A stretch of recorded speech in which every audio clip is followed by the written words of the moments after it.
The circus is the only life I've ever known.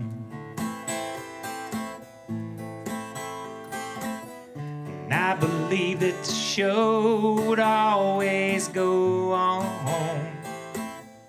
I'm not sure there is a transition from being a race car driver to a musician, because I was only halfway a race car driver and I'm only halfway a musician right now. So I'm still making that transition when I look at it. When I've looked to other artists or looked to other people, it's like, it's kind of like driving a race car. You looked at the guys I grew up with and the drivers that were my dad's generation. I looked up to that generation, and you try to take a little bit from each one of those guys, but you don't copy any of them. You just try to take a little bit. So for me, I guess that's the way I looked at music, the same way as I would look at guys. You try to take a little bit and then be something different.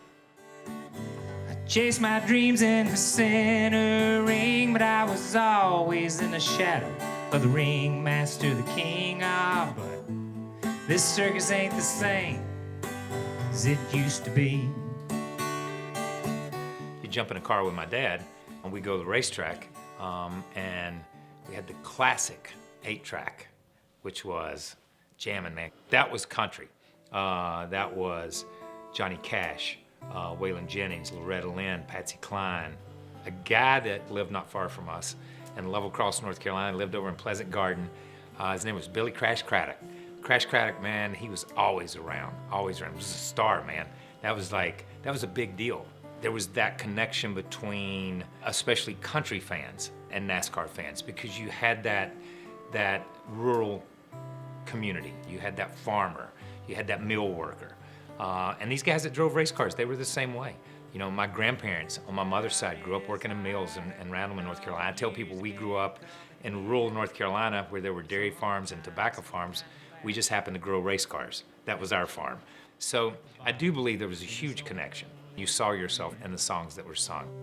And he'd say, put my ashes in a bottle, 'cause that's where I feel most at home. Put 'em on a shelf all by themselves. I don't mind being alone. Play D17 on the jukebox, then buy around on me if you don't mind. Let Merle sing me back home one more time. When I started really focusing on music and listening to music in the early 70s, I was a James Taylor, Jim Croce, Carole King. You know, that I was into singer-songwriters at that time. And along came a guy that drove a race car named Marty Robbins, who was a country singer, a great singer.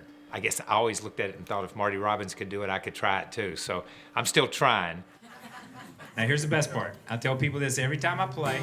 What I used to do for a living, when you messed up, they haul you off in an ambulance. Here, they don't haul you off in an ambulance when you mess up. So much better. You know what I mean? So much better. Oh my God. As my writing has progressed, it's kind of stayed in the same storytelling area, the same love songs, stuff about people. And I write about people I meet, people I know, people I see. And in that moment, my world stood still.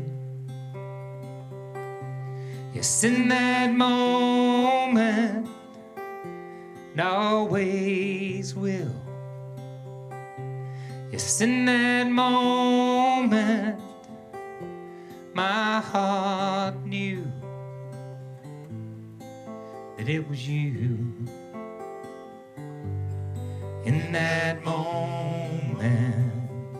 There's small towns all over the state that have rooms like this, that allow and nurture that kid down the street that sat in his room, you know, from the time he was 12 or 13 and learned the guitar.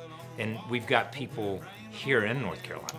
And I've been working with a gentleman that's standing over here, David Childers, who are great mentors that you meet along the way.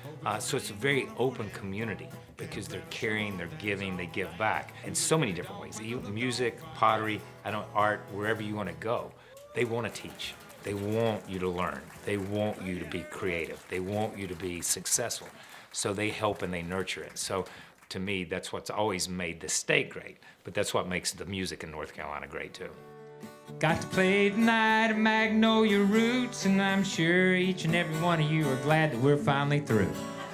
And I know when you walk up those stairs and out that door, you'll say we'll never do that again. We're not coming back to hear 'em again.